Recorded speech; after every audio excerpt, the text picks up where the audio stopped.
ಸರ್ಕಾರಿ ಆಸ್ಪತ್ರೆಗಳಂದ್ರೆ ಜನಸಾಮಾನ್ಯರಿಗೆ ಬಡ ರೋಗಿಗಳಿಗೆ ಸಾಕಷ್ಟು ಅನುಕೂಲ ಮಾಡಿಕೊಳ್ತಕ್ಕಂಥ ಅವರ ಪಾಲನಾ ದೇವಾಲಯ ಅಂತಾನೆ ಹೇಳ್ಬೋದು. ಆದರೆ ಆ ದೇವಾಲಯದಲ್ಲಿ ಸರಿಯಾದಂತಹ ಔಷಧಿಗಳು ಸಿಗದಲೇ ಇದ್ರೆ ಏನು ಮಾಡಬೇಕು? ಇಂತಹದೊಂದು ಪ್ರಶ್ನೆ ಉದ್ಭವ ಆಗಿರತಕ್ಕಂಥದ್ದು ಚಿಕ್ಕನಾಯಕನಹಳ್ಳಿ ಸರ್ಕಾರಿ ಆಸ್ಪತ್ರೆಯಲ್ಲಿರ್ತಕ್ಕಂಥ ವೈದ್ಯರು ಹೊರಗಡೆ ಮೆಡಿಸಿನ್ ಬರ್ಕೊಡ್ತಾ ಇದ್ದಾರೆ ಎನ್ನುವಂತಹ ಆರೋಪ.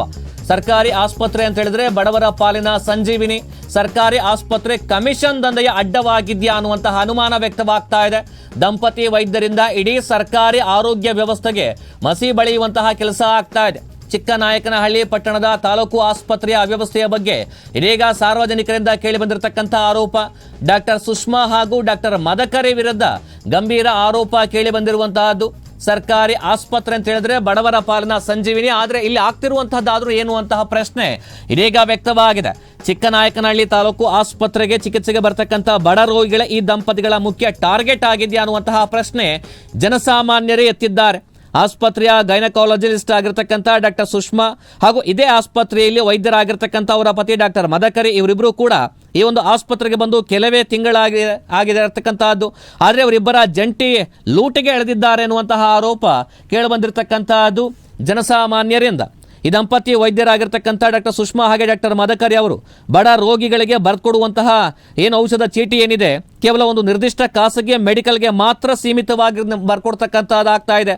ಇವರಿಬ್ಬರು ಕೂಡ ರೋಗಿಗಳಿಗೆ ನೇರವಾಗಿ ತಾಕೀತು ಕೂಡ ಮಾಡ್ತಾರೆ ಎನ್ನುವಂತಹ ಆರೋಪವನ್ನು ಸ್ವತಃ ರೋಗಿಗಳೇ ಮಾಡಿದ್ದಾರೆ. ಅಚ್ಚರಿ ವಿಷಯ ಅಂತ ಹೇಳಿದ್ರೆ ಸಾರ್ವಜನಿಕ ವಲಯದಲ್ಲಿ ಕೇಳಿಬರ್ತಾ ಇರುವಂತಹ ಈ ಒಂದು ಗಂಭೀರ ಆರೋಪದ ಪ್ರಕಾರವೇ ನೋಡೋದಾದ್ರೆ ಮಂಜುನಾಥ ಮೆಡಿಕಲ್ ಅನ್ನುವಂತಹದ್ದನ್ನ ಆಸ್ಪತ್ರೆಯ ಮುಂಭಾಗದಲ್ಲಿ ತೆರೆಯಲಾಗಿದೆ. ಆ ಮೆಡಿಕಲ್ ಕೂಡ ಇವರದ್ದೇ ಅನ್ನುವಂತಹ ಆರೋಪವನ್ನ ಸಾರ್ವಜನಿಕರು ಮಾಡ್ತಾ ಇದ್ದಾರೆ. ಒಂದು ವೇಳೆ ಬಡ ರೋಗಿಗಳೇನಾದರೂ ಕೂಡ ಅಪ್ಪಿತಪ್ಪಿ ಬೇರೆ ಮೆಡಿಕಲ್ ಶಾಪ್ನಿಂದ ಏನಾದರೂ ಕೂಡ ಔಷಧ ತೆಗೆದುಕೊಂಡು ಹೋದ್ರೆ ಡಾಕ್ಟರ್ ಸುಷ್ಮಾ ಹಾಗೆ ಮದಕರಿ ಆ ಒಂದು ಔಷಧಿಗಳನ್ನು ಸ್ವೀಕಾರ ಮಾಡದೆ ರೋಗಿಗಳನ್ನು ವಾಪಸ್ ಕಳಿಸ್ತಾರೆ ಅನ್ನುವಂತಹ ಮಾತುಗಳು ಕೂಡ ಕೇಳಿ ಬರ್ತಾ ಇದೆ. ಸರ್ಕಾರ ಬಡವರಿಗಾಗಿ ಆಸ್ಪತ್ರೆಯಲ್ಲಿ ಉಚಿತ ಔಷಧಿಗಳನ್ನು ಪೂರೈಕೆ ಮಾಡ್ತಾ ಇದೆ.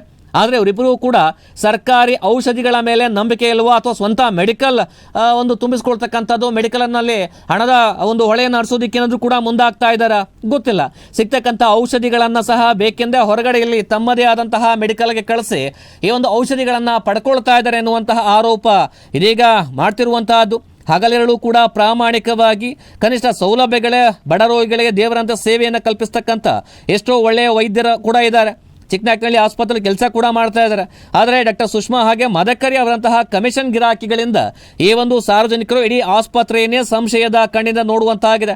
ಇಂತಹ ಸ್ವಾರ್ಥಿ ವೈದ್ಯರು ಇಡೀ ವೈದ್ಯಕೀಯ ವೃತ್ತಿಗೆ ಕಪ್ಪು ಚುಕ್ಕೆ ಆಗ್ತಾ ಇದ್ದಾರೆ ಎನ್ನುವಂತಹ ಅಸಮಾಧಾನದ ಕೂಗು ಇದೀಗ ಚಿಕ್ಕನಾಯಕನಹಳ್ಳಿ ಪಟ್ಟಣದಲ್ಲಿ ಕೇಳಿಬರ್ತಾ ಇರ್ತಕ್ಕಂಥದ್ದು. ಸರ್ಕಾರಿ ಆಸ್ಪತ್ರೆಯ ಗೌರವವನ್ನು ಹರಾಜಾಗ್ತಿರ್ತಕ್ಕಂಥ ಈ ಒಂದು ವೈದ್ಯರ ವಿರುದ್ಧವಾಗಿ ಕಠಿಣ ಕ್ರಮ ಆಗಬೇಕು ಅಂತೇಳಿ ಒತ್ತಾಯ ಕೇಳಿ ಬಂದಿದೆ.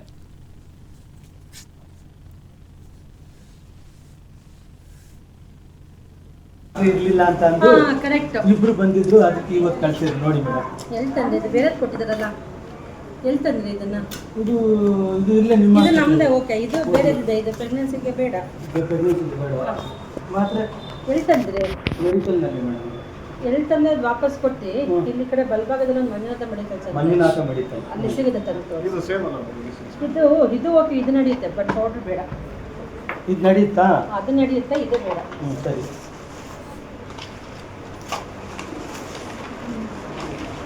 ಇದು ದಿನ ಒಂದು ಕಡಪ್ಪ ಕೆಳಗಡೆ ಇಟ್ಕೊಳೋದಕ್ಕೆ ಮಾತ್ರ.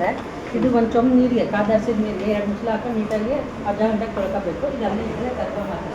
ನಮ್ಮ ಹತ್ರ ಇಲ್ವಲ್ಲ ಮಂಜುನಾಥ ಮೆಡಿಕಲ್, ಅವ್ರದ್ದೇ ಅಂತೆ ಮೆಡಿಕಲ್ ಶಾಪ್. ಅದು ಎಲ್ಲಿ ಮಾಡಿವ್ರ ಅಂತ ಕೇಳಬೇಕಿತ್ತು ಅವ್ರನ್ನ. ನೀವು ಎಲ್ಲಿ ಮಾಡಿದ್ರೆ ಮಂಜುನಾಥ ಮೆಡಿಕಲ್ ಅಂತ ಹೇಳಿದ್ರಾ? ಅದು ಎಲ್ಲಿ ಮಾಡೋರು ಅಂತ ಕೇಳ್ಕೊಂಬರೋದಲ್ವ ಅಡ್ರೆಸ್? ಎದುರುಗಡೆ ಅಂದ್ರು ಅವರು. ಎದುರುಗಡೆ ಅಂದ್ರ ಅಲ್ಲ, ಬೇರೆ ಮೆಡಿಕಲ್ ಅಲ್ಲಿ ಎಲ್ಲೂ ಸಿಗಲ್ವಂತ ಇದು. ಇದು ಬೇರೆ ಅಂಗಡಿ ಅಂಗಡಿಲಿ ಎಲ್ಲೂ ಸಿಗಲ್ವ?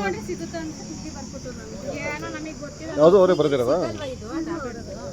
ಸಿಗುತ್ತೆ, ವಾಪಸ್ ಕಳಿಸ್ತಾರೆ ನಾವು ಕೊಟ್ರೆ. ಹೌದು, ಈಗ ಅದೇ ಮೆಡಿಕಲ್ ಅಂತ ಹೇಳೋರು. ಅದೇ ಮೆಡಿಕಲ್ ಅಲ್ಲಿ ಹೋಗ್ತಾ ಅಂಬರಿ ಅಂತ ವಾಪಸ್ ಕಳಿಸ್ತಾರೆ. ಕೊಡ್ತೀನಿ, ತುಂಬಾ ಕಡಿಮೆ ಅಂತಂದ್ರೆ. ನೀವು ಅವ್ರ ಅಂಗಡಿಗೆ ಹೋದ್ರೆ ನಿಮ್ಗೆ ಈಗ ಸಪೋಸ್ 300 ರೂಪಾಯಿ ಆಗುತ್ತೆ ಇದಕ್ಕೆ. ಈಗ ನಾವು ಕೊಡೋದು ನಿಮ್ಗೆ 150 ರೂಪಾಯಿ ಆಗುತ್ತೆ. ಕೊಡ್ಲಾ? ಹೋಗಿ ತೋರಿಸ್ತೀವಿ ನೋಡೋಣ. ಹಿಂಗೆ ಹೇಳಿ ನೀವು ಡಾಕ್ಟ್ರಿಗೆ, ಇದರಲ್ಲಿ ಮೋಸ ಇಲ್ಲ. ಬರ್ದಿರೋ ನಿಮ್ಗೆ ಐರನ್ ಮಾತ್ರ ಬರ್ದಿದ್ದಾರೆ, ಒಳಗೆ ಕುಡಿಸ್ಬೇಕು ಆಯ್ತಾ? ಅದಿಲ್ಲ, ಆಚೆ ಕಡೆ ಬರ್ದಿದ್ದಾರೆ. ಆದ್ರೆ ಅವ್ರದ್ದೇ ಅಂಗಡಿಗೆ ಹೋಗಿ ತಗೊಂಡ್ರೆ ನೀವು ನೋಡ್ರಿ ಅದು 300 ಮೇಲೆ ತಗೊಂತಾರೆ. ಬೇಕಾದ್ರೆ ಈಗ ಜಸ್ಟ್ ಹೋಗಿ ಬನ್ನಿ, ತೊಗೊಂಬನ್ನಿ ಬೇಕಾದ್ರೆ. ನಾನು ಅಂಗಡಿ ತೋರಿಸ್ತೀನಿ. ನಂದು ಕೊಡ್ತೀನಿ ನೋಡಿ, ಇದನ್ನು ಕೊಡ್ತೀನಿ. ನೀವು ತಗೊಂಡೋಗಿ ತೋರಿಸ್ರಿ. ಯಾಕೆ ಮೇಡಮ್ ಇದರಲ್ಲಿ ಕ್ಯೂರ್ ಆಗಲ್ಲ ಅಂತ ಕೇಳ್ರಿ. ಇದು ಮೆಡಿಸಿನ್ ಅಲ್ಲ, ಅವ್ರೇನೋ ಮೆಡಿಸಿನ್ ಇದೆಲ್ಲ ಬೇರೆದು ಅಂತಂದ್ರೆ ಈ ಮೆಡಿಸಿನ್ ವರ್ಕ್ ಆಗಲ್ಲ ಅಂತ ಅವ್ರಿಗೆ ಕೇಳ್ರಿ.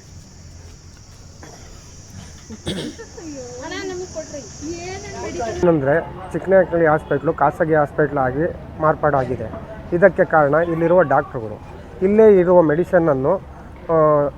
ಇರುವ ಮೆಡಿಸನನ್ನು ಬರೆದು ಕೊಡದಲೆ ಹೊರಗಡೆ ಬರೆದು ಕೊಟ್ಟು ಪೇಷಂಟ್ಗಳಿಗೆ ಬಡ ಪೇಷಂಟ್ಗಳು ಬಡವರು ಚಿಕ್ಕನಾಯಕನಹಳ್ಳಿ ತಾಲೂಕಿಂದ ಬಸ್ಸಿಗೆ ಚಾರ್ಜ್ ಇಲ್ಲದೆ ಬಂದಿರ್ತಾರೆ ಅಂಥವ್ರಿಗೆಲ್ಲ ಇಲ್ಲಿ ತುಂಬ ತೊಂದರೆ ಆಗಿದೆ.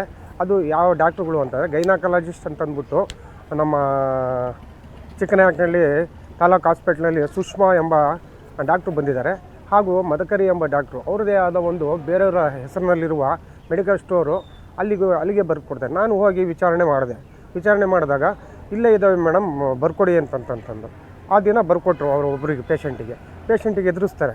ಆಮೇಲೆ ಅಲ್ಲೇ ಹೋಗಿ ತೊಗೊಳ್ಳಿ ಅಂತಂತಾರೆ. ಹಾಗೆ ನಾನು ಇವರು ಇಲ್ಲೇ ಅಧಿಕಾರಿಗಳು ಅಂತಂದರೆ ಹೆಡ್ ಆಫ್ ದಿ ಹಾಸ್ಪಿಟ್ಲು ಅವ್ರಿಗೂ ಫೋನ್ ಮಾಡಿದೆ. ಅವ್ರು ಮೀಟಿಂಗ್ ತಗೊಳ್ತೀನಿ ಅಂತಂದರು. ಅದಕ್ಕೆ ಏನು ಕ್ರಮ ಜರುಗಿಸಿದ್ದಾರೆ ನಮಗೆ ಗೊತ್ತಿಲ್ಲ.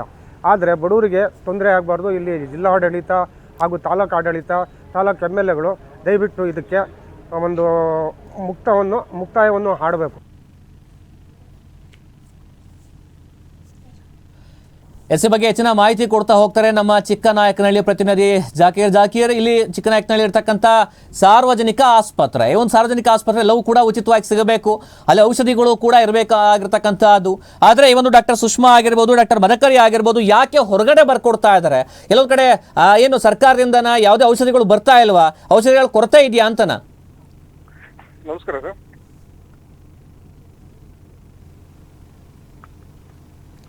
ಯಾಕೆ ಧ್ವನಿ ಕೇಳಿಸ್ತಾ ಇದೆಯಾ? ಕೇಳಿಸ್ತಾ ಇದೆ ಸರ್. ನಮಸ್ತೆ ಸರ್. ಸರ್ ಡಾಕ್ಟರ್ ಸುಷ್ಮಾ ಮತ್ತೆ ಡಾಕ್ಟರ್ ಮದಕರಿ ಚಿಕ್ಕನಾಯಕನಹಳ್ಳಿಯಲ್ಲಿ ಇರ್ತಕ್ಕಂಥ ಸಾರ್ವಜನಿಕ ಆಸ್ಪತ್ರೆ, ಸಾಕಷ್ಟು ಜನರಿಗೆ ಈ ಒಂದು ಆಸ್ಪತ್ರೆ ಕೂಡ ಒಂದು ದೊಡ್ಡ ಆಸ್ಪತ್ರೆ ಆಗಿರುತ್ತೆ. ಅಂದ್ರೆ ತಮ್ಮ ಎಲ್ಲಾ ಕಾಯಿಲೆಗಳಿಗೆ, ಸಣ್ಣ ಪುಟ್ಟ ಕಾಯಿಲೆಗಳು ಹೋಗ್ತಕ್ಕಂಥದ್ದು. ಆದ್ರೆ ಇಲ್ಲೇ ಕೂಡ ಸಮರ್ಪಕವಾಗಿರ್ತಕ್ಕಂಥ ಚಿಕಿತ್ಸೆ ಸಿಗ್ತಾ ಇಲ್ಲ. ಔಷಧಿಗಳಿಗೆ ಹೊರಗಡೆ ಹೋಗ್ಬೇಕು, ಸಾವಿರಾರು ರೂಪಾಯಿ ಖರ್ಚು ಮಾಡಬೇಕು ಅಂತ ಹೇಳಿದ್ರೆ ಬಡವರು ಎಲ್ಲೋಗ್ಬೇಕು ಅಂತ ಹೇಳಿ ಸರ್ ಒಬ್ಬೊಬ್ರು ಪೇಷಂಟ್ ಹತ್ರ 1,500, 2,500, 3,000 ತನಕ ಪ್ರಿಸ್ಕ್ರೈಬ್ ಮಾಡ್ತಾ ಇದ್ದಾರೆ ಮೆಡಿಸಿನ್ಸ್. ಅದನ್ನ ಬೇರೆ ಮೆಡಿಕಲ್ ಅಲ್ಲಿ ತಗೊಂಡ್ಬಂದ್ರೆ ಅದನ್ನ ರಿಜೆಕ್ಟ್ ಮಾಡಿ ಕಳಿಸ್ತಾರೆ. ಯಾಕೆ ಈ ರೀತಿಯಾಗಿ ಆಗ್ತಾ ಇದೆ ಅಂತನಾ? ಸರ್ ಅವ್ರದೇ ಓನ್ ಆಗಿ ಮೆಡಿಕಲ್ ಮಾಡ್ಕೊಂಡಿದ್ದೀನಿ ಅಂತ ಸಾರ್ವಜನಿಕರು ಹೇಳ್ತಾ ಇದ್ದಾರೆ. ಅವ್ರದೇ ಮೆಡಿಕಲ್, ಅವರೇ ಓನರು. ಮತ್ತೆ ಅದರಲ್ಲಿ ಯಾವುದೇ ತರದ ಡಿಸ್ಕೌಂಟ್ಸ್ ಇರಲ್ಲ. ಎಲ್ಲ ಜನರಿಕ್ ಮೆಡಿಸಿನ್ಸ್ ಮಾಡ್ತಾ ಇದಾರೆ. ಅದು MRP ಏನಿರುತ್ತೋ ಅಷ್ಟೇನೆ, ಅದಕ್ಕಿಂತ ₹1 ಕಡಿಮೆ ತಗೊಳ್ಳಲ್ಲ ಅವರು. ಇಲ್ಲ, ಆಸ್ಪತ್ರೆಯಲ್ಲಿ ಮೆಡಿಸನ್ ಸಿಗ್ತಾ ಇಲ್ಲ ಅಂತ ಹೇಳಿ ಹೊರಗಡೆ ಬರ್ಕೊಡ್ತಾ ಇದಾರಾ ಅಥವಾ ಆಸ್ಪತ್ರೆ ಇದ್ರೂ ಕೂಡ ಬರ್ಕೊಡ್ತಾ ಇದಾರಾ? ಸರ್ ಮ್ಯಾಕ್ಸಿಮಮ್ ಹೊರಗಡೆ ಬರೀತಾ ಇದ್ದಾರೆ. 1-2 ಮಾತ್ರೆ, ಬೇಸಿಕ್ ಮಾತ್ರೆಗಳು ಇಲ್ಲಿ ಚಿಕ್ಕನಾಯಕನಹಳ್ಳಿ ಸಾರ್ವಜನಿಕ ಆಸ್ಪತ್ರೆಯಲ್ಲಿ ಸಿಗ್ತಾ ಇದೆ. ಮಿಕ್ಕಿದ ಮಾತ್ರೆಗಳು ಮತ್ತೆ ಪೌಡರ್ಗಳು, ಅನ್ನೆಸರಿ ಮೆಡಿಸಿನ್ಸ್ ಎಲ್ಲ ಹೊರಗಡೆ ಬರೀತಾ ಇದ್ದಾರೆ. ಈಗ ಬೇರೆ ಯಾವ್ದಾದ್ರು ಕೂಡ ಮೆಡಿಕಲ್ ಸ್ಟೋರ್ನಿಂದ ತೆಗೆದುಕೊಂಡು ಹೋದ್ರೆ ಅದನ್ನ ಅಕ್ಸೆಪ್ಟ್ ಮಾಡ್ತಿದಾರಾ, ರಿಜೆಕ್ಟ್ ಮಾಡ್ತಿದಾರಾ, ಹೇಗೆ ಅಂತನಾ? ಸರ್ ಅದನ್ನ ನಾನು 3-4 ದಿನ ನಾನೇ ಖುದ್ದಾಗಿ ಮೆಡಿಕಲ್ಸ್ ಗಳು ಹತ್ರ ವಾಚ್ ಮಾಡಿದೀವಿ. ಅಲ್ಲಿ ಸುಮಾರು ಪೇಷಂಟ್ಸ್ ಗಳು ತಗೊಂಡೋದಕ್ಕಿಂತ ವಾಪಸ್ ಕೊಡೋದೇ ಜಾಸ್ತಿ ಮೆಡಿಕಲ್ ಸ್ಟೋರ್ ಅಲ್ಲಿ. ಆದ್ರೆ ಬೇರೆ ಕಡೆ ಮೆಡಿಕಲ್ ಸ್ಟೋರ್ ತೆಗೆದುಕೊಂಡು ಹೋಗ್ತಾರೆ, ಅದನ್ನ ಬೇಡ ಚೇಂಜ್ ಮಾಡಿ ಅಂತ ಹೇಳಿ ಅಲ್ಲಿಗೆ ಹೋಗಿ ಅಂತ ಹೇಳಿ ಕಳಿಸ್ತಾ ಇದ್ದಾರೆ. ಮಂಜುನಾಥ ಮೆಡಿಕಲ್ ಗೆ ಪರ್ಟಿಕ್ಯುಲರ್ ಆಗಿ ಹೇಳ್ತಾರೆ ಸರ್, ಮಂಜುನಾಥ ಮೆಡಿಕಲ್ ಗೆ ಹೋಗಿ ತಗೊಂಬನ್ನಿ ಅಂತ. ಅಲ್ಲ, ಮಂಜುನಾಥ ಮೆಡಿಕಲ್ಗುನ ಈಗ ಸುಷ್ಮಾ ಅವ್ರಿಗೆ ಏನ್ ಸಂಬಂಧ ಅಂತ? ಸರ್ ಸಾರ್ವಜನಿಕರ ಪ್ರಕಾರ ಮೆಡಿಕಲ್ ಓನರು ಸುಷ್ಮಾ ಮತ್ತೆ ಮದಕರಿ ದಂಪತಿಗಳದೆ, ಅವರೇ ಓನರು. ಅದನ್ನ ಬೇರೆ ಹೆಸರಲ್ಲಿ ಮಾಡಿಸಿ ಬೇರೆ ಹೆಸರಲ್ಲಿ ಮಾಡ್ತಾ ಇದಾರೆ. ಒರಿಜಿನಲಿ ಓನರ್ ಅವರೇ ಅಂತ ಹೇಳ್ತಾರೆ ಸಾರ್ವಜನಿಕರು. ಈಗ ಬೇರೆ ಮೆಡಿಕಲ್ ಹೋಲಿಸ್ಕೊಂಡ್ರೆ ಅಲ್ಲಿ ರೈಟ್ ಜಾಸ್ತಿ ಇರುತ್ತಾ ಕಡಿಮೆ ಇರುತ್ತಾ same medicine? Sir same medicine ಇಲ್ಲಿ 1,500 ಕೊಡೋ ಮೆಡಿಸಿನ್ಸ್ ಅಲ್ಲಿ 1,000 ಕೊಡ್ತಾ ಇದಾರೆ. Same medicines, brand change. ಅಲ್ಲ, ಈಗ ಯಾವುದೇ ಸಾರ್ವಜನಿಕರು ಈ ಬಗ್ಗೆ ಪ್ರಶ್ನೆ ಮಾಡ್ತಾ ಇಲ್ವಾ, ಹೇಗೆ ಅಂತ? ಸರ್ ಈಗ ಡಾಕ್ಟ್ರು ಕೆಲವರು ಪ್ರಶ್ನೆ ಮಾಡ್ತಾರೆ ಸರ್, ಇದು ಅದಕ್ಕೂ ಎಲ್ಲ ಕಾಂಬಿನೇಷನ್ ಸೇಮ್ ಅಂತಂದ್ರೆ ಸರಿ ಓಕೆ ಅಂತ ಹೇಳಿ ಅಂತವ್ರಿಗೆ ಚೇಂಜ್ ಮಾಡ್ಕೊಳ್ರಿ ಅಂತ ಹೇಳಲ್ಲ. ಈಗ ಗೊತ್ತಿಲ್ಲದೆ ಇರೋ ಹಳ್ಳಿ ಕಡೆಯವರೆಲ್ಲ ಚೇಂಜ್ ಮಾಡಿ ಅಂತ ನಾವು ಎದುರ್ಕೊಂಡು ಸರಿಯಾದ ಕೊಟ್ಟಿಲ್ಲ ಅಂತ ಮತ್ತೆ ಅವ್ರ ಹತ್ರ ಚೇಂಜ್ ಮಾಡ್ಕೊಂಡ್ಬರ್ತಾರೆ. ಈ ಬಗ್ಗೆ ಯಾವ್ದಾದ್ರು ಅಧಿಕಾರಿಗಳ ಗಮನಕ್ಕೆ ಏನಾದ್ರೂ ಕೂಡ ಬಂದಿದ್ಯಾ, ಕ್ರಮ ಆಗಿದ್ಯಾ ಅಂತನಾ? ಅವ್ರ ಗಮನಕ್ಕೆ ನಾವು ತಗೊಂಡ್ಬಂದಿದ್ವಿ. ಈಗ THO ಈಗ ಯಾರು ಚಾರ್ಜ್ ಅಲ್ಲಿ ಇಲ್ಲ. ರೀಸೆಂಟ್ ಆಗಿ ಅಜಯ್ ಅಂತ ಇದ್ರು, ಅವರು PG ಕೋರ್ಸ್ಗೆ ಹೋಗಿದ್ದಾರೆ. ಹಂಗಾಗಿ ಯಾರು ಅಧಿಕಾರ ಇನ್ನ ತಗೊಂಡಿಲ್ಲ. ಈಗ ಡಾಕ್ಟರ್ ಸುಷ್ಮಾ ಆಗಿರ್ಬೋದು, ಡಾಕ್ಟರ್ ಮದಕರಿ ಆಗಿರ್ಬೋದು, ಇವರಿಬ್ರು ಬಂದು ಎಷ್ಟು ವರ್ಷ ಆಗಿದೆ ಆ ಒಂದು ಹಾಸ್ಪಿಟ್ಲಿಗೆ? ಸರ್ 2 months ಒಳಗಡೆ ಆಗಿರೋದು ಸರ್ ಇದು. ಬಂದು 2 ತಿಂಗಳಲ್ಲೇ ಕೂಡ ಒಂದು ಮೆಡಿಕಲ್ ಓಪನ್ ಮಾಡ್ಕೊಂಡು ಮೆಡಿಸನ್ ಎಲ್ಲ ಅಲ್ಲಿ ಬರಿತಾ ಇದ್ದಾರೆ ಅಂತನಾ? ಮದಕರಿಯವ್ರು ಬಂದು ಸ್ವಲ್ಪ ದಿನ ಆಗಿದೆ, ಸುಷ್ಮಾನವ್ರು ಬಂದು 2 ತಿಂಗಳಾಗಿರೋದು. 2 ತಿಂಗಳಿಂದ ಈ ತರ ಅವ್ಯವಹಾರಗಳು ನಡೀತಾ ಇದಾವೆ. ಎಲ್ಲಾ ಮೆಡಿಕಲ್ ಸ್ಟೋರ್ಸ್, ಎಲ್ಲಾ ಲ್ಯಾಬ್, ಬರೇ ಮೆಡಿಕಲ್ಸ್ ಎಲ್ಲ ಅದು. ಈಗ ಲ್ಯಾಬ್ ಟೆಸ್ಟಿಂಗ್ ಗೆ ಬೇರೆ ಕಡೆ ಲ್ಯಾಬ್ ಅಲ್ಲಿ ಮಾಡಿದ್ರು, ಅದ್ ಮಾಡಿಸ್ಕೊಂಡ್ ಬಂದಿದ್ದ ರಿಜೆಕ್ಟ್ ಮಾಡಿ ಕಳ್ಸಿರ್, ಮತ್ತೆ ಇನ್ನೊಂದ್ಸಲ ಅವ್ರ ಲ್ಯಾಬ್ ಅಲ್ಲೇ ಮಾಡ್ಸೋದಕ್ಕೆ ಹೇಳಿದ್ದಾರೆ. ಅವ್ರು ಯಾವ್ದು ಹೇಳ್ತಾರೋ ಅಲ್ಲಿಗೆ ಅದೇ ಮೆಡಿಕಲ್ಗೆ ಹೋಗ್ಬೇಕು, ಅವ್ರು ಎಲ್ಲಿ ಟೆಸ್ಟ್ ಮಾಡ್ಸಕ್ ಹೇಳ್ತಾರೋ ಅಲ್ಲೇ ಟೆಸ್ಟ್ ಮಾಡಿಸ್ಬೇಕು. ಬೇರೆ ಕಡೆ ಹೋದ್ರೆ ಅವ್ರು ಯಾವ್ದು ಒಪ್ಪಲ್ಲ. ಅವ್ರ ರಿಪೋರ್ಟ್ಗೂ ಇವ್ರ ರಿಪೋರ್ಟ್ ಏನ್ ಡಿಫ್ರೆನ್ಸ್ ಇದೆ ಅಂತ ಗೊತ್ತಿಲ್ಲ, ಅವ್ರು ಒಪ್ಪಲ್ಲ ಅದನ್ನ. ಓಕೆ, ಇದು ಅಧಿಕಾರಿಗಳ ಗಮನಕ್ಕೆ ಬರಬೇಕು, ಕ್ರಮ ಆಗಬೇಕು. ಯಾಕೆ ಅಂತ ಹೇಳಿದ್ರೆ ಸಾಕಷ್ಟು ಬಡವರು ಕೂಡ ಬರ್ತಾರೆ, ಕೈಲಿ ಕಾಸಿರೋದಿಲ್ಲ. ಅವರು ಬಂದು ನೀವು ಸಾವಿರಾರು ರೂಪಾಯಿ ಖರ್ಚು ಮಾಡಿ ಮೆಡಿಸಿನ್ ತಗೊಳ್ಳಿ ಅಂತ ಹೇಳಿದ್ರೆ ಅವ್ರ ಪರಿಸ್ಥಿತಿ ಹೇಗಿರಬೇಕು? ಓಕೆ, ಥ್ಯಾಂಕ್ ಯು ಜಾಕಿರ್ ಅವ್ರು ಮಾತನಾಡೋದಕ್ಕೆ, ಮಾಹಿತಿಯನ್ನು ನೀಡಿದ್ದಕ್ಕೆ. ಎಸ್, ಇದು ಚಿಕ್ಕನಾಯಕನಹಳ್ಳಿಯ ಪರಿಸ್ಥಿತಿ, ಚಿಕ್ಕನಹಳ್ಳಿರ್ತಕ್ಕಂಥ ಸಮಸ್ಯೆ, ಚಿಕ್ಕನಹಳ್ಳಿರ್ತಕ್ಕಂಥ ಸರ್ಕಾರಿ ಆಸ್ಪತ್ರೆಯ ಅವ್ಯವಸ್ಥೆ ಅಂತಲೇ ಹೇಳ್ಬೋದು. ಇನ್ನು ಸುಷ್ಮಾ ಅವ್ರು ಬಂದಾಗಿಂದಲೂ ಕೂಡ ಈ ರೀತಿಯಾದಂತಹ ಸಮಸ್ಯೆ ಆಗ್ತಿದೆ ಅನ್ನುವಂತಹ ಆರೋಪಗಳು ಇದೀಗ ಕೇಳಿ ಬರ್ತಾ ಇದೆ. ಸರ್ಕಾರ ಏನಾದರೂ ಕೂಡ ಔಷಧಿಗಳನ್ನು ಸರಿಯಾದ ಸಮರ್ಪಕವಾಗಿ ಈ ಒಂದು ಆಸ್ಪತ್ರೆಗೆ ತಲುಪಿಸ್ತಾ ಇಲ್ವಾ, ಅಥವಾ ಔಷಧಿಗಳ ಕೊರತೆ ಇದೆಯಾ? ಚಿಕ್ಕನಾಯಕನಹಳ್ಳಿ ಸಾಕಷ್ಟು ಮುಂದುವರೆದಿರ್ತಕ್ಕಂಥ ಪ್ರದೇಶ ಏನಲ್ಲ, ಸಾಕಷ್ಟು ಅಭಿವೃದ್ಧಿ ಹೊಂದಿರತಕ್ಕಂಥ ಪ್ರದೇಶ ಏನಲ್ಲ, ಸಾಕಷ್ಟು ಲಕ್ಷಾಂತರ ರೂಪಾಯಿ ದುಡಿಮೆ ಮಾಡ್ತಕ್ಕಂಥ ಜನರು ಕೂಡ ಇಲ್ಲಿರ್ತಕ್ಕಂಥದ್ದು ಪರಿಸ್ಥಿತಿ ಇದೆ. ಬಹಳಷ್ಟು ಜನರು ಸರ್ಕಾರಿ ಆಸ್ಪತ್ರೆಗಳಿಗೆ ಹೋಗ್ತಾರೆ, ಸರ್ಕಾರಿ ಆಸ್ಪತ್ರೆ ಉಚಿತವಾಗಿ ಚಿಕಿತ್ಸೆ ಸಿಗುತ್ತೆ, ಉಚಿತವಾಗಿ ಔಷಧಿಗಳು ಸಿಗುತ್ತೆ ಅಂತೇಳಿ. ಅಂತಹವರಿಗೆ ಈ ರೀತಿಯಾದಂತಹ ಹೊರಗಡೆ ಮೆಡಿಸನ್ನ ಬರ್ಕೊಟ್ರೆ ಪಾಪ ಎಲ್ಲಿಗೆ ಹೋಗಬೇಕು? ಹೊರಗಡೆ ಅಕಸ್ಮಾತ್ ಏನಾದರೂ ಕೂಡ ಅವರಲ್ಲಿ ಖಾಲಿ ಆಗಿದೆ ಅಥವಾ ಮೆಡಿಸನ್ ಸಿಗ್ತಾ ಇಲ್ಲ ಅಂತ ಹೇಳಿದ್ರೆ ಹೊರಗಡೆ ಬರ್ಕೊಡ್ಲಿ, ಅವ್ರಿಗೆ ಇಷ್ಟ ಬಂದ ಮೆಡಿಕಲಲ್ಲಿ ತೆಗೆದುಕೊಂಡು ಬರ್ತಾರೆ. ಅದು ಸರಿಯಾಗಿದೆಯಾ ಇಲ್ವಾ ಅಂತ ಹೇಳಿ ಚೆಕ್ ಮಾಡಿ ಹೇಳ್ಬೇಕಾದ್ರೆ ಜವಾಬ್ದಾರಿ ವೈದ್ಯರದ್ದು, ಡಾಕ್ಟರ್ ಹಾಗೆ ಮಾಡಬೇಕಾಗತ್ತೆ. ಇಲ್ಲ ನೀವು ಇದೇ ಒಂದು ಮೆಡಿಕಲ್ಗೆ ಹೋಗಿ ಅಲ್ಲೇ ಹೋಗಿ ತೆಗೆದುಕೊಂಡು ಬನ್ನಿ ಅಂದರೆ ಏನು ಅರ್ಥ ಇದೆ ಇದರಲ್ಲಿ? ಈ ಬಗ್ಗೆ ಆಗಿರ್ತಕ್ಕಂಥ ಏನು ನಟರಾಜ್ ಅವರು ಇನ್ಚಾರ್ಜ್ ಇರ್ತಕ್ಕಂಥದ್ದು, ಅವ್ರನ್ನೂ ಕೂಡ ಪ್ರಶ್ನೆ ಮಾಡಬೇಕಾಗತ್ತೆ. DHO ಚಂದ್ರಶೇಖರ್ ಅವ್ರನ್ನೂ ಕೂಡ ಪ್ರಶ್ನೆ ಮಾಡಬೇಕಾಗತ್ತೆ, ಇದು ಅವರ ಗಮನಕ್ಕೆ ಹೋಗಿದೆಯಾ ಇಲ್ವಾ ಅಂತೇಳಿ. ಕೇವಲ ಇದೊಂದು ವಿಚಾರದಕ್ಕೆ ಸಂಬಂಧಪಟ್ಟಂತಲ್ಲ, ನಾವು ಕೂಡ ಸಾಕಷ್ಟು ಕಡೆ ನೋಡಿದ್ದೇವೆ. ಸಾಕಷ್ಟು ಸರ್ಕಾರಿ ಆಸ್ಪತ್ರೆ ವೈದ್ಯರು ಕೂಡ ಕೆಲಸ ಮಾಡೋರು ಅಷ್ಟೇ, ಅಲ್ಲಿ ಕೆಲಸ ಮಾಡ್ತಕ್ಕಂಥವ್ರು ಸಮರ್ಪಕವಾಗಿರ್ತಕ್ಕಂಥ ಔಷಧಿ ಏನಾದರೂ ಅವರಲ್ಲಿದ್ದರೆ ಕೊಡ್ತಾರೆ, ಇಲ್ಲ ಅಂತ ಹೇಳಿದ್ರೆ ಒಂದು ಪ್ರಿಸ್ಕ್ರಿಪ್ಷನ್ ಬರ್ಕೊಡ್ತಾರೆ, ಹೊರಗಡೆ ಒಂದು ಮೆಡಿಕಲ್ ತಗೊಳ್ಳಿ ಅಂತ ಹೇಳಿ. ಇಂಥದೇ ಮೆಡಿಕಲ್ ತಗೊಳ್ಳಿ ಅಂತ ಹೇಳಿ ಸಾಕಷ್ಟು ಜನ ಹೇಳಲಿಕ್ಕೆ ಹೋಗೋದಿಲ್ಲ.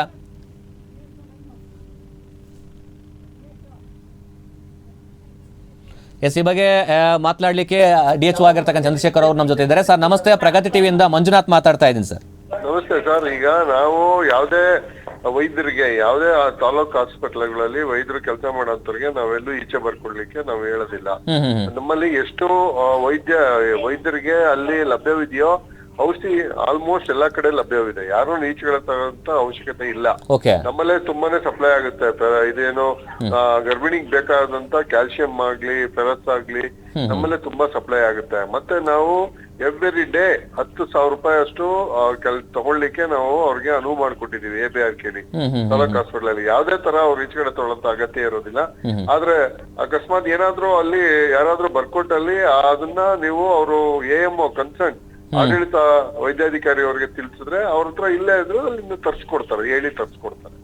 ಏನ್ ಅಭ್ಯಂತರ ಇಲ್ಲ. ಆ ತರ ಇದೆ, ಸಿಸ್ಟಮ್ ಇದೆ, ಮಾಡ್ಕೋಬಹುದು, ಏನ್ ತೊಂದರೆ ಇಲ್ಲ. ಅಲ್ಲ ಸರ್, ಈಗ ಏನಾಗಿದೆ ಅಂತ ಹೇಳಿದ್ರೆ ಸುಷ್ಮಾ ಅವರು ನೇರವಾಗಿ ಇದೇ ಮೆಡಿಕಲ್ಗೆ ಹೋಗಿ ಮೆಡಿಸಿನ್ ತೆಗೆದುಕೊಂಡ್ ಬರ್ಬೇಕು ಅಂತ ಹೇಳಿ ಹೇಳ್ತಾ ಇದ್ದಾರೆ. ಇನ್ನೊಂದ್ ಕಡೆ ಅಲ್ಲಿ ಹೊರಗಡೆ ಬೇರೆ ಮೆಡಿಕಲ್ ಅಲ್ಲಿ ಸಿಗ್ತಕ್ಕಂಥದ್ದು ಒಂದು 500 ರೂಪಾಯಿಗೆ ಸಿಕ್ಕಿದ್ರೆ ಇಲ್ಲಿ 1,500 ಕೊಟ್ಟು ಅಲ್ಲಿ ರೋಗಿಗಳು ತೆಗೆದುಕೊಳ್ಬೇಕಾದ ಪರಿಸ್ಥಿತಿ ನಿರ್ಮಾಣ ಆಗಿದೆ. ಇವ್ರ ಮೇಲೆ ಏನಾದ್ರು ಮುಂದೆ ಈಗ ನಾವು ಅವ್ರ ಬಗ್ಗೆ ನಮ್ಗೆ 1-2-3 ಹೇಳಿದ್ರು, ನಾವು ಅವ್ರಿಗೆ ಹೇಳಿದೀವಿ, ಎಚ್ಚರಿಕೆ ಮಾಡಿದೀವಿ. ನಾನು ಮೊನ್ನೆ ಹೋದ್ ವಾರ ಹೋಗಿದ್ದೆ. ನಾನು ಹೋದ್ ವಾರ ಗುರುವಾರನೋ ಶುಕ್ರವಾರನೋ ಹೋಗಿದ್ದೆ.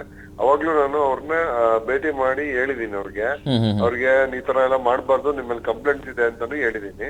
ಆಯ್ತು ಸರ್, ಯಾಕೆ ಈ ತರ ಆದ್ರೆ ಅವ್ರಿಗೆ ನಾನು ನನ್ನ ಕಡೆಯಿಂದ ನೋಟಿಸ್ ಇಶ್ಯೂ ಮಾಡಿ ಅದ್ರ ಬಗ್ಗೆ ಏನು ಅಂತ ವಿವರ ನಾನು ತಿಳ್ಕೊಳ್ತೀನಿ ಸರ್. ಈ ವಿಚಾರ ಸ್ವಲ್ಪ ಬೇಗ ಆಗ್ಬೇಕು ಸರ್, ಯಾಕೆಂತ ಹೇಳಿದ್ರೆ ಸಾಕಷ್ಟು ಜನ ಗರ್ಭಿಣಿಯರಿದ್ದಾರೆ, ಸಾಕಷ್ಟು ಸಮಸ್ಯೆಗಳನ್ನ ಅನುಭವಿಸ್ತಾ ಇದ್ದಾರೆ. ಸರ್, ನಾಳೆನೆ ಮಾಡಿ ಅದನ್ನ ಅವ್ರು ಹೋಗಿ ಈಗಲೇ ನಾನು ಫೋನ್ ಮುಖಾಂತರ ಹೇಳಿ ಅದೇನು ನೋಟಿಸ್ ಇಶ್ಯೂ ಮಾಡಿ ಬರ್ಸ್ಕೊಳಪ್ಪ ಅಂತ. ಈಗ ಜನಗೆ ಬರೋಂತ ಮೆಸೇಜ್ ಏನಾಗುತ್ತೆ ಗೊತ್ತಾ ಸರ್, ಸರ್ಕಾರದಲ್ಲೇ ಸಮರ್ಪಕವಾದಂತ ಔಷಧಿಗಳನ್ನ ಕೊಡ್ತಾ ಇಲ್ವಾ, ಅದಕ್ಕೋಸ್ಕರನೇ ಹೊರಗಡೆ ಬರ್ಕೊಡ್ತಾ ಇದಾರೆ ಅನ್ನೋದು ಬರುತ್ತೆ. ಇಲ್ಲ ಸರ್, ನಮ್ಮಲ್ಲಿ ಆತರ ಯಾವ್ದು ಇಲ್ಲ, ನಾವ್ ಯಾರಿಗೂ ಬರ್ಕೊಡಕ್ ಹೇಳಿಲ್ಲ sir. Okay sir, thank you sir, Pragati ಟಿವಿಗೆ ಮಾತನಾಡೋದಕ್ಕೆ. ಇದು DHO ಆಗಿರ್ತಕ್ಕಂಥ ಚಂದ್ರಶೇಖರ್ ಅವರು ಮಾಹಿತಿಯನ್ನು ಹಂಚಿಕೊಂಡಿರ್ತಕ್ಕಂಥದ್ದು. ನಾವು ಯಾವುದೇ ವೈದ್ಯರಿಗೆ ಹೊರಗಡೆ ಬರ್ಕೊಡಿ ಅಂತ ಹೇಳಿ ಕಡಾಖಂಡಿತವಾಗಿ ನಾವು ಯಾರಿಗೂ ಕೂಡ ಹೇಳಿಲ್ಲ. ಯಾರೇ ಕೂಡ ಇದನ್ನ ಏನು ಔಷಧಿಗಳನ್ನು ಬರ್ಕೊಡಿ ಅಥವಾ ಇಂಥದೇ ಮೆಡಿಕಲ್ಗೆ ಹೋಗಿ ತೆಗೆದುಕೊಂಡು ಬನ್ನಿ ಅನ್ನುವಂತಹದ್ದು ಕೂಡ ವಿಚಾರ ಹೇಳಿಲ್ಲ. ಈ ಬಗ್ಗೆ ನಮ್ಮ ಗಮನಕ್ಕೆ ಬಂದಿದೆ. ಈಗಾಗಲೇ ಕೂಡ ನಾನು ಅವ್ರಿಗೊಂದ್ಸಲಿ ವಾರ್ನ್ ಮಾಡಿದ್ದೀನಿ. ಈ ಬಗ್ಗೆ ಮತ್ತೆ ನೋಟಿಸ್ ಅನ್ನ ಕೊಡ್ತೀನಿ. ಕಡಾಖಂಡಿತವಾಗಿ ಕ್ರಮ ತೆಗೆದುಕೊಳ್ಳುವಂತಹ ಕೆಲಸವನ್ನ ನಾವು ಮಾಡ್ತೇವೆ ಅಂತ ಭರವಸೆ ಕೊಟ್ಟಿದ್ದಾರೆ. ನಾವು ಕೂಡ ಕಾದ್ ನೋಡೋಣ, ಅವರು ಕೂಡ ಸಮಯವನ್ನ ಕೊಟ್ಟು ನೋಡೋಣ. ಮುಂದಿನ ದಿನಗಳಲ್ಲಿ ಏನಾದ್ರು ಕೂಡ ಬದಲಾವಣೆ ಆಗತ್ತಾ, ಸ್ಥಳೀಯವಾಗಿರ್ತಕ್ಕಂಥ ಅದೇ ಒಂದು ಆಸ್ಪತ್ರೆಯಲ್ಲಿ ಎಲ್ಲಾ ರೀತಿಯ ಔಷಧಿಗಳು ಸಿಗುವಂತಹ ಕೆಲಸ ಆಗತ್ತಾ ಇಲ್ವಾ, ಇದೇ ರೀತಿಯಾದಂತಹ ಮುಂದುವರಿಯುವಂತಹ ಕೆಲಸವನ್ನ ಅವರು ವೈದ್ಯರು ಮಾಡಲಿಕ್ಕೆ ಮುಂದಾಗ್ತಾರಾ, ಅವ್ರ ಮೇಲೆ ಯಾವ ರೀತಿಯ ಕ್ರಮ ಆಗುತ್ತೆ ಅನ್ನೋದನ್ನ ಮುಂದಿನ ಕಾದು ನೋಡಬೇಕಾಗತ್ತೆ. ಅದು ಒಂದು ವೇಳೆ ಏನಾದರೂ ಕೂಡ ಇದರಲ್ಲೂ ಕೂಡ ಬದಲಾವಣೆ ಆಗಲಿಲ್ಲ ಅಂತ ಹೇಳಿದ್ರೆ ಪ್ರಗತಿ ಟಿವಿ ಖಂಡಿತವಾಗ್ಲೂ ಕೂಡ ಇದನ್ನು ಫಾಲೋ ಅಪ್ ಮಾಡುತ್ತೆ. ಇವರ ವಿರುದ್ಧವಾಗಿ ತಪ್ಪಿಗೆ ತಲೆದಂಡ ಆಗುವಂತಹ ನಿಟ್ಟಿನಲ್ಲೂ ಕೂಡ ಕೆಲಸ ಮಾಡುತ್ತೆ ಅನ್ನುವಂತಹ ಭರವಸೆಯನ್ನ ಈ ಮೂಲಕವಾಗಿ ಪ್ರಗತಿ ಟಿವಿ ಮೂಲಕ ಕೊಡೋದಕ್ಕೆ ಇಷ್ಟಪಡ್ತೀನಿ.